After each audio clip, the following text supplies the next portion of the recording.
Five lessons that took me 20 years to learn. Let me ask you a question. What makes you you? Is it the money in your bank account or your newest soulmate? People have diverse ways to view themselves, and so do I. I define my worth by the experiences that I've been through, and today I'm going to share with you five of my most life changing lessons that took me more than 20 years to learn. My name is Nicole, a third year university student, and for the past few months, I've learned to stop letting life happen to me and take complete ownership of every single one of my choices. With such a decision came great lessons, and I am going to share five of them here in this video. Lesson number one: life is not complicated. Just take one step at a time. Have you ever observed a newborn baby? Well, I have, and I watched him until he turned a year. And his journey taught me my most valuable life lesson. Life is just one step at a time, nothing more, nothing less. From learning how to smile to crawling on the floor to walking with unsteady steps until he knew how to run around the house, and all of this in just less than a year? What's the moral of this story? You might want to ask. And my answer is focus on the task at hand. Just think of it as having to climb a 10,000 steps staircase to reach the top of a mountain with the most breathtaking view. What's your first thought? Your brain will come up with endless excuses of why it is impossible to make it to the top. I mean, 10,000 steps is quite long if you think of it. But what if you chose to focus on climbing one step at a time?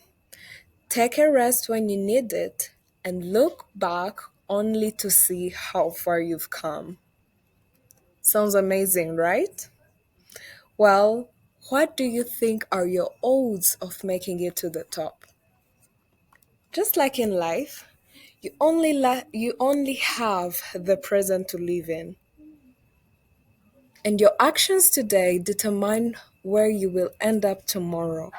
As for the past, it is there to serve you as a reference point to show you how far you've come and give you an idea of what's possible if you keep moving forward.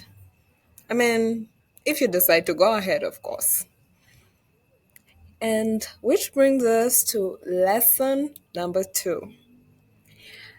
The comfort zone is the worst place to be. You might want to ask me why. Well, most people don't seem to realize this, but the comfort zone is the number one factor that keeps us from achieving. Let's consider the 10,000 step staircase example.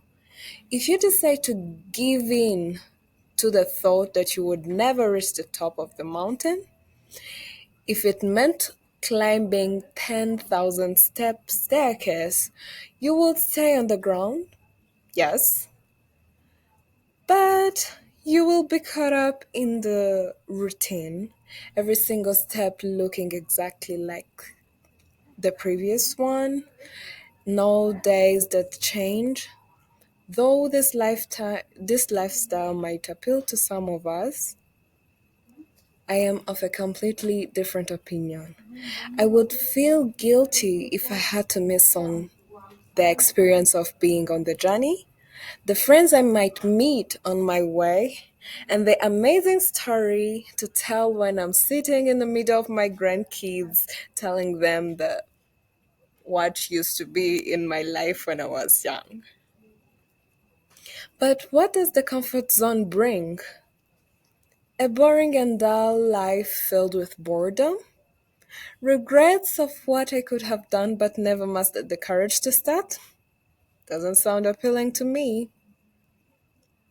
The moral of the story is, though the comfort zone is a comfortable place to be, it drains you it drains away all of your courage to take new challenges, resulting into the feeling of being incapable of achieving bigger things than what you have now. Which brings us to our third lesson. Lesson number 3: the power of the narrative. Have you ever heard people say, "We are what we eat"? Well, they are obviously talking about actual food, but I like to think of this phrase from a different point of view. I like to think that I am what I allow in my head. What I devote my time and thoughts to is what defines me as a person.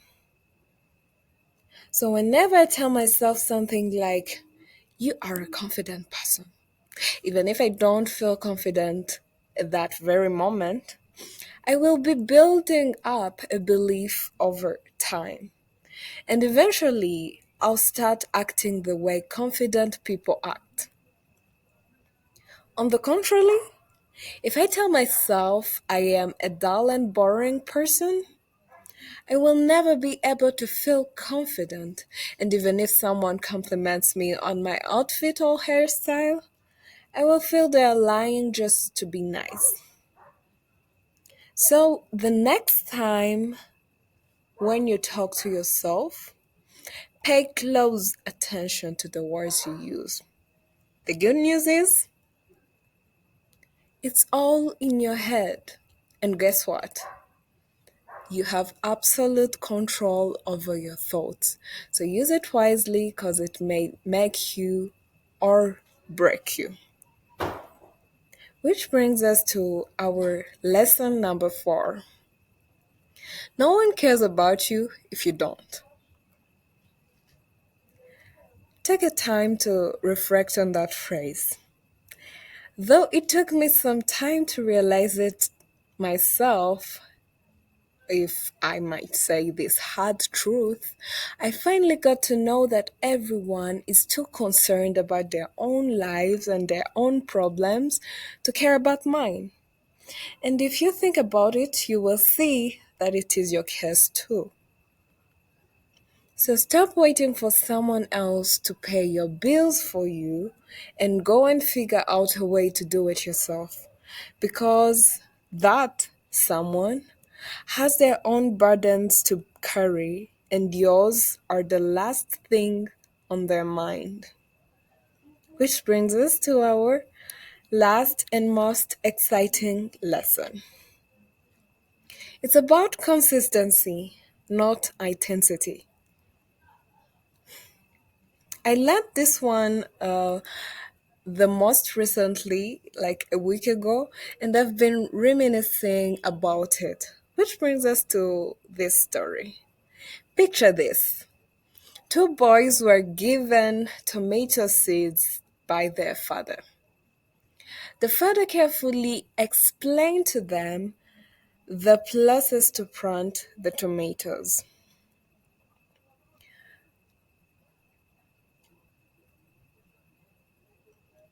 After which, he carefully said, "All of what I just said is nothing if you don't water the plants."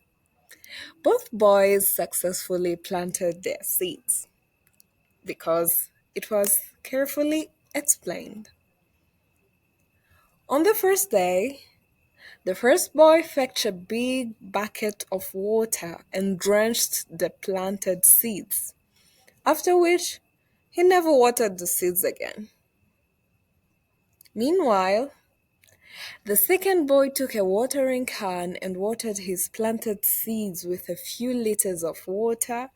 He kept doing this for this same thing for every day for a whole 100 days. And on the 100th day, the father came to see the progress his sons had made with the seeds, of course. The first boy had no plan to show because it had completely died, while the second boy had a thriving, ripe tomatoes ready to be eaten. What's the moral of the story, you might ask? The secret to success is no other than showing up every day and do what you have to do, because your small efforts will compound over time and give the results you yearn for. And this is the end of our presentation. Well, you might want to know, I've been talking about learning these life lessons myself. So, am I perfectly following them? Well, the answer is no. I do have my weaknesses sometimes, but I keep them in mind because I realize that I'm the master of my life. And if I want something, I have to work towards it. So, I hope everything I just said will help you in your own journey. And if it didn't, well, rewatch the video. Anyway, it was Nicole, and thank you for watching. Bye.